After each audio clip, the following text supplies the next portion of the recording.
So it's fair to say it's been a busy week, hence why this is our second Royal Rota of the week, because we're kind of going through some pretty significant events, some of which you might describe as historic. People have been calling this a hashtag royal crisis.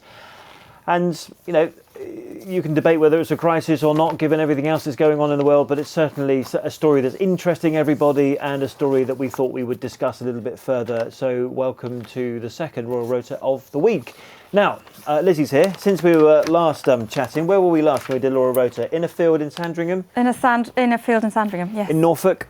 Just before we got another statement. We were waiting for this, weren't we? If you can see that, this is the statement from Her Majesty the Queen, there we are, that was released not long after we did our chat in the field in Sandringham. And what a statement that was. I mean, that was after the family summit on Monday, where we had the Queen, Prince Charles, Prince William and Prince Harry. Face to face. No Meghan. For the first time they met at Sandringham. All arrived for a sort of 90-minute to 2-hour summit, we think. Harry was there a little bit before, so we think he might have had some time with Granny in advance of the others arriving. Yes, that was quite interesting, wasn't it? Did Harry arrive a little bit before to sort of say, hey, Granny, can I just have your ear for a little while before you see Dad and brother? And then they all left separately at the same time, sort of via different exits. And then shortly after that, this statement came from the Queen. Now, so why did we think this statement was so significant? Because normally something from the Queen would be really formal. She'll refer to the Duke and Duchess of Sussex. She'll refer to everyone in that kind of way. This was different, wasn't it? Well, first, I think having a statement from the Queen herself, it's not spokesperson, it's not on behalf of the Queen, it's from her directly. There was the mention, it was kind of the mention of family within this statement 8 times. You know, my family have constructive discussions, my family are supportive. And it's that sort of informal language you would normally expect her to talk about the Duke and Duchess of Sussex, and she refers to them as Harry and Meghan. My family and I are entirely supportive of Harry and Meghan's desire to create a new life as a young family. And Harry and Meghan have made clear they do not want to be reliant on public funds. Now, lots of people were looking into that as, does that mean that their titles are going to be removed? But there's a mention of But then there is a mention of Sussexes in there, so I think the whole... And today, obviously, we're at an event today, and we'll talk about that in a moment, but today he was referred to as the Duke of Sussex at that event. Yeah. And again, a lot to talk about there. And also today, my family had very constructive discussions on the future of my grandson and his family. It felt like a very personal statement from the Queen, and some commentators said we haven't seen anything that personal from her since she referred to herself as a grandmother at the time of Diana's death, when she was trying to quell the criticism that she hadn't been caring enough that week. And that's why we thought it was quite significant. Yeah, reminding everyone that at the heart of this is a family going through this. So the family summit happened, statement was released, everyone went away in separate cars, some of which we saw, some of which we didn't. And then since then, it's pretty much been, oh my goodness, we've got a lot of work to do if we're going to get this out, as the Queen said in her statement, in the coming days. Which is the second time that's now been sort of stressed that they want to do this within days, not weeks. But obviously, again, you know, she says it's complex matters, which it is. I think the other thing about this statement is that while she's giving her blessing for Harry and Meghan to go as senior royals, it's done with sort of great sadness at them leaving the firm. It was heavy with regret, this statement, wasn't it, I thought, and it's been agreed there'd be a period of transition and all the rest of it, but and she even says that the family would have preferred them to remain full-time working royals if they'd had it their way. We are where we are. We've just come back from Buckingham Palace, where we've been at this Harry event this morning, and a lot to discuss there. Yesterday we were in Bradford, where in Yorkshire, where William and Kate were on a visit. And also, where have we been this week? Sandringham. There was a development as well in the court case between Meghan and the Mail on Sunday. She's suing the Mail on Sunday for publishing the letter that she sent to her father, Thomas Markle. Where do you want to start? Should we today? Start with today? Let's start with today. Right, so what do you make of today? So you'll see some pictures now. Harry was at this event today.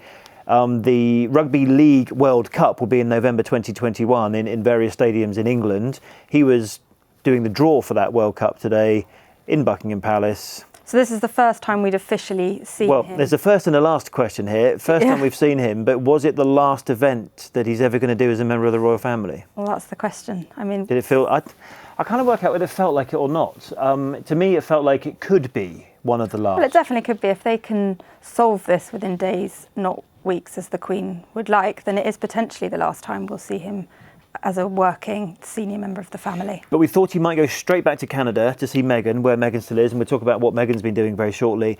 But we have been told by palace insiders in Prince Harry's office that he's not going straight back to Canada. He's got a few more meetings to be had over the next few days. Yeah, a few meetings over the next few days, early next week, but that's meetings, that's not engagement. So whether we see him out and about on an official public engagement again is still to be decided. Yes, and I mean, the press were there today. Harry was actually, I thought he was in quite close proximity to the press. Yeah. Look at some of the pictures I put on Twitter about how close everybody was. It sort of felt like, this is a... Coming face to face with the press for the first time. But he was there with some children who were playing rugby, and I thought it was sort of Harry at his best, really. And lots of people said how sad it will be. Actually, he's so good at these sorts of engagements. Because he was really engaging, he was the kids, he's bringing a lot of focus and attention, not only to the fact that this World Cup is happening next year, but also there's going to be a real focus on mental health and sport, which is one of his very important and very worthwhile interests. And it kind of did feel a bit, if this is the end of the Harry and Meghan story, as far as the royal family is concerned, it felt a little bit sad, didn't it? Although for Rugby League, who he's patron of, he took over the patronage from the Queen. They said to us that there was no discussion about Harry's future as their patron. I think they're assuming currently that he continues, and I think they know how valuable he is to them as a patron. And we've done an interview with the chief executive of the Rugby League World Cup, which we'll play in a minute. We're just going to play an interview now, one that I did with Emily Andrews from The Sun, who was one of the reporters who decided at the end of the engagement today to shout a question to Harry about how the talks were going on. The reason perhaps that was reasonably significant would we say that is because actually normally at these events people don't throw questions to members of the royal family. It kind of felt like something had changed today, and therefore, because we've been doing this story non-stop since last Wednesday for like 8 days now, haven't heard from Harry, it felt not only legitimate but also natural to ask him a question. How are the talks going? Do you agree? Yeah, I agree. I think this story has been rumbling on for just over a week now, and it's the first time we've seen him. He is at the centre of the story, and I think it was fair that a question was thrown. Emily asked, I think for clarity, how are the discussions about your future going? And then I shouted out a question to say, are we any closer to a resolution? To tell you what, let's just hear the two questions that was thrown to Harry, and then you'll see an interview with Emily Andrews from The Sun. Harry, how are the discussions going on your future? Are you close to a resolution? Right, so Emily Andrews from The Sun. The Sun's royal correspondent. For now. For about 2 days only. Look, we heard you ask your question, we could not hear it. I also followed up with a question to Harry as well. Why was it deemed necessary to shout questions at him? Well, I think, Chris, we're in extraordinary times, really, aren't we? We've got, summits and meetings going on in Buckingham Palace, Sandringham House, about the future of Harry and Meghan, but we haven't actually heard from Harry, and I think that's the point. It's convention on Royal Rota, which you and I do a lot of, that we don't speak to the royals unless we're spoken to, and certainly on a fixed point where we were just now this morning in the back garden of Buckingham Palace, you don't shout questions. It's unlike politics, where obviously journalists can shout questions at politicians and there are press conferences. It's unlike any other sphere of public life. The royals, we kind of watch them and they do interact with us and speak to us, but not on camera. But today was different. Normally no shouted questions. Normally no shouted questions. Today felt different. Today did feel different. I think it was important for us to try and at least give Harry the opportunity to tell us and to tell the general public, frankly. Because this has been a week now, this story, and yet we haven't heard from Harry, and yet the discussions are still ongoing. Absolutely. The discussions are ongoing.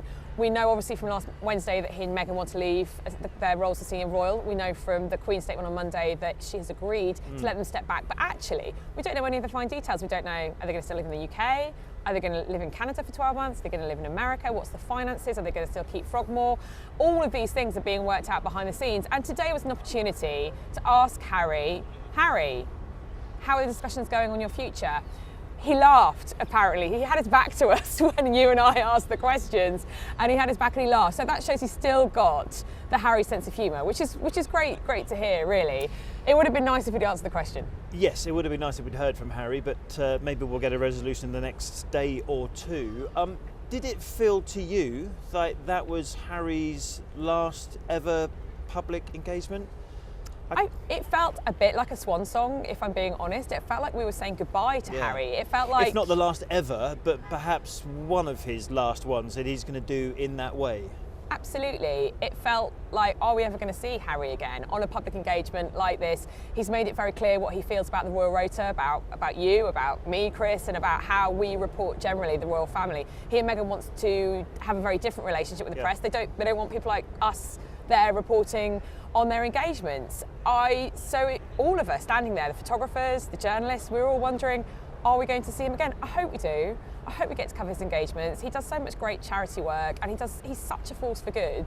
And that's really what you and I do. We report on, the Rugby World Cup draw for next year. We report on the Invictus Games. And the philanthropic stuff the royal family do, that's exactly part of the job, isn't it? But then at the moment, the reporting's all been about a much more difficult, sensitive family story. Exactly. And it is a difficult family story, and it's painful, and there's a lot of emotion, a lot of feelings, which is why I think now the royal family want everything to go behind closed doors, and there's been briefing and counter briefing to us, and I think now it is, to be fair, it's probably sensible for Harry not to turn around and say, hey, you know what, guys, I'm keeping the house, I'm going to Canada, it's all going to be great, I'm not going to see you again, or I'm going to see you next week. It's probably better that he didn't turn around and say any of that, because I think now things need to be decided behind closed doors, and then they'll tell us in a timely perhaps very fashion. Soon as well. Yes, hopefully. So some interesting points of discussion there, and given that Harry and Meghan have both said that they want to leave what's called the Royal Rota, which is not just the name of this programme, actually, it's the arrangements around the sort of media facilities, and only accredited media get to go to facilities, and there's a pool camera for all the broadcasters, there's a pool writer for all the newspapers. They say they no longer want to be part of that operation, and it will be interesting to see how the media plans the coverage of Harry and Meghan progress, either in the UK or during the transition period, as the Queen referred to it in Canada. Let's talk about a couple of things. Meghan. Let's talk about Meghan and where she's been this week. So no one's seen her. She's been in Canada, in British Columbia, Vancouver Island, we think, and we don't know this for sure, but we think in quite a big house at the end of a private drive, which is why no one has seen her. But then she was seen boarding a seaplane the other night. Yeah, so there was some photographs of Meghan. This is Tuesday night. For the first UK time since she'd got to Canada, boarding the seaplane. And then later that night, UK time, there was a post on Twitter about her at a women's centre with some of the women there. And I think we've got the picture of this was put on the Facebook page of Downtown Eastside Women's Centre, which from all the readings that I have been doing is quite a challenging part of Vancouver, and this is where Meghan went for her first private, we should point out, it was only became public when it went on Facebook, private visit. Yeah, they said in their post that, look who we had tea with today. The Duchess of Sussex, Meghan Markle, visited us to discuss issues affecting women in the community. So they call her Duchess of Sussex, it's worth pointing that out. But we probably shouldn't be surprised that she is still wanting to focus on women's issues. That's always been very important to her, of course, close to her heart. But it potentially shows the way that she sees that she's going to work going forward, that she'll still support causes, and she will publicise those either herself or via those charities or organisations, and have much more control. It has appeared on the official Sussex Royal Instagram site. But there's no doubt that I'm sure they gave their blessing. And then we think it was on the same night, although it wasn't until 24 hours later, that Justice for Girls, or if you're on Twitter, it's at JFG_Canada, put out a picture of Meghan doing a visit to them. Yep, and another place where she was talking about the power of young women's leadership. So again, focusing on kind of women's issues, which we know is very important to her. And she was doing a lot of that here anyway. So it potentially shows the kind of way she wants to work going forward. Well, I don't think anyone really knows exactly how it's going forward. So certainly in terms of the talks, my understanding is that there aren't that many people to do it. There's like for the Queen, there's like the Keeper of the Privy Purse, an old-fashioned title for the Treasurer or Finance Officer. There's the Private Secretary of the Queen, Sir Edward Young. And then for Prince Charles, he's working with his private secretary and all the rest of it. I get the impression that it's quite difficult, those talks. And whilst we're hoping to get something on Friday, UK time this week, they're really having to work very hard at it. Yeah, I think there's a lot of, as the Queen says, complex issues to work through. I mean, yes, those are the Queen's words, complex issues. The financial, how it's going to work financially for a start, titles, how their roles will work, security. You know, there's a lot of. And I also think about military titles as well. Given that William took on the Captain General of the Royal Marines from his grandfather, the Duke of Edinburgh, the famous shot when he takes off his bowler hat and bows out of royal duty. He took that job on from his grandfather. Can you stay the ceremonial head of the Royal Marines if you're going to spend 6, 7, 8 months of your year in Canada or America? So TBC. I think those are the things they're discussing. Those are the things they're talking about. Now, so we were in Bradford yesterday for a William and Kate visit. Again, it's the first time that they've been out focusing on social cohesion in a city that is one of the most diverse in the UK. And one of the big talking points by the end of that visit were some words that William said at one of the engagements. Have a listen to these words and see whether or not he was definitely talking about community. See whether or not you think any of it relates to his own family situation. But you can see that communities are trying to come together, trying to help each other, get to know each other, and that is really crucial. If we can replicate that more across the country, then they can only be for good, bringing everyone together, which is slightly the reason why we want to get around the UK now and see as many places in the UK we may not have been to very much to, and try and understand some of the more complex challenges, some of the slightly more tucked away challenges that people find hard to talk about. Like out of this, you all talk about it here a lot of time. If you go out and talk to anyone else about it, they won't know whether to say the truth or not. You're all aware of the full picture. And it's sometimes trying to get people to understand that it's okay to have these challenges, we just need to deal with them and we need to move forward rather than just be stuck in paralysis and pretend they don't happen, which is no good. Okay, to repeat that, he said, it's sometimes trying to get people to understand that it's okay to have these challenges, we just need to deal with them, we need to move forward rather than be stuck in paralysis and pretend they don't happen, which is no good. Was he talking about his brother? Discuss. Well, he was, as you say, definitely talking about community relations, and I think it's up to us to, I mean, it could be interpreted that he was reflecting on his own family situation. And the advice we sought, as you would expect us to do, which is to seek advice from his people, it wasn't a no. It wasn't actually, don't be silly. That's definitely not what he was talking about. The advice was, well, if you're going to read it that way, then you kind of could. Yeah, I mean, he's not solely talking about that. It's, possibly reflecting. Right. There's paralysis in my family and we need to move forward because there's no point in being stuck and not moving forward. Which is true. It could well apply to everything that's been going on. So, crikey, where are we at the end of this week? We want to know what's going to happen in the future. We might get it tomorrow. And we thought today, of course, because he is the patron of the Rugby League, which he took that from his grandmother, the Queen, who'd had it for 64 years. Harry, the questions are, will Harry continue with those kind of patronages? Yeah, and in that very first statement that the Sussexes put out, setting out their intentions to step down, they said that they did still want to stay committed to their patronages. So it remains to be seen whether that's possible in this new framework they'll have. And someone who spent a lot of time with Harry this morning was the chief executive of the Rugby League, and he spoke to us after he'd spoken to Harry, and therefore the questions that I had for him was kind of, did you talk about the future? Are you expecting Harry to be your patron going forward? Here's his answers. You've got Prince Harry as your patron, who did you a good service this morning and did the draw for you. Absolutely, and wider than that. We started the day launching our mental fitness charter. The Duke met children from a local school and then obviously conducted the draw along with meeting the 21 nations that were represented. 21 nations, we now know which nation England will be facing, yes? England men against Samoa will start the tournament on the 23rd of October at St James's Park. England women against Brazil playing in the tournament for the first time ever, and England against Australia in our wheelchair tournament. And it was the patron who did the draw. Your patrons had, how do we put this, quite a lot going on this week.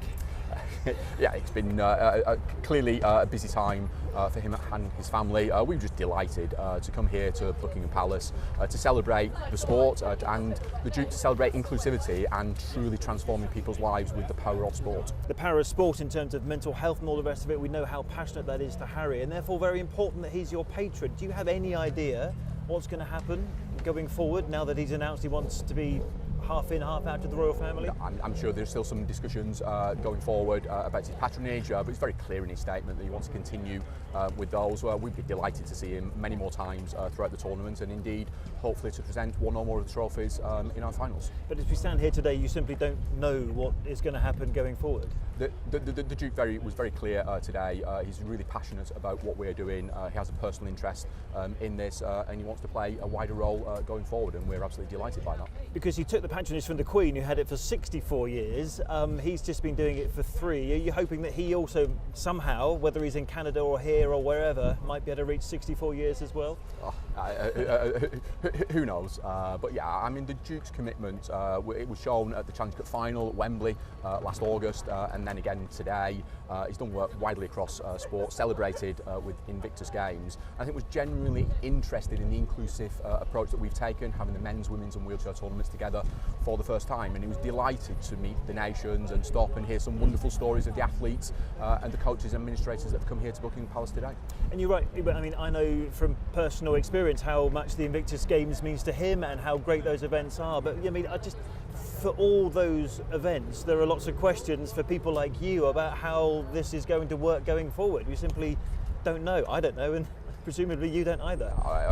As I say, all we can look at is the press statement that was put out by his office, and our conversations will go forward. But what's most important is we enjoy today. Today's been a special moment for rugby league as a sport and for our tournament next year. And whilst you were enjoying today, did you have any conversations with him directly about how this is going to work, particularly for your organisation? No, not at all. He made a commitment some time ago. The Palace, Buckingham Palace, the commitment to host us and stage us here.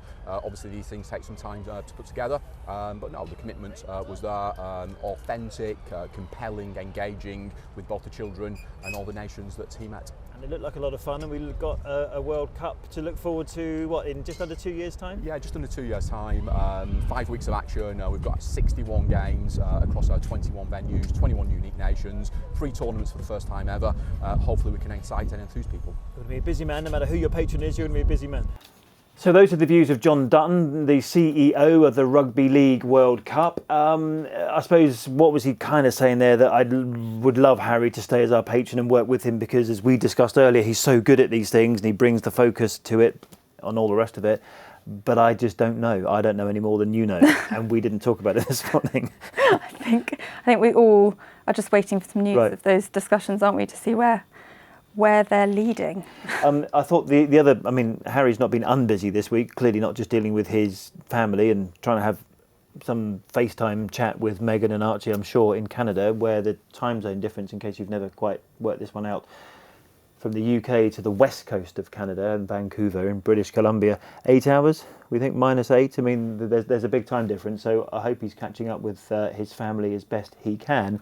But he did put out a social media post this week about the Invictus Games. You know how closely Harry thinks of the Invictus Games, how close it is to his heart, and he's announced the new location for 2022, which is in Dusseldorf. And in between that one and we've got this year, we've got this year in The Hague, and then 2-year break. It seems like there'll be nothing.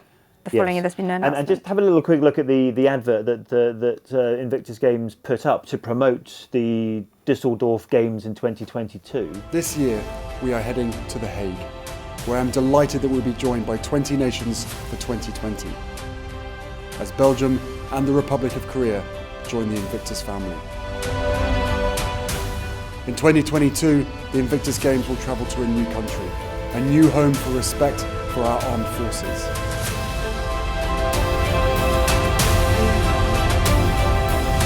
The Invictus Games, Dusseldorf 2022. The story continues. And at the end there, you'll notice that he said, the story continues. I couldn't help but think, yes, the Invictus Games story continues, but as for Harry's story, right now we've no idea where it's going. No. Really. But the next time we're in here, we might have some Right, answers. fine. So there's a commitment to do another Royal Rota as soon as we possibly can when we've got another development, which is probably going to be in the next couple of hours. Anyway, that's where we are this week so far. We've run through the Queen's statement, the Sandringham summit, Meghans' visits, William and Kate in Bradford. I tell you what, we haven't had time to talk about Meghan and her legal claims. We'll do that perhaps in the next edition because there's plenty to talk about there. And we spoke about Harry's last, who knows, or certainly his first public engagement since him and Meghan dropped that bombshell announcement 8 days ago. So the story's running. We just don't still know where it's going to end.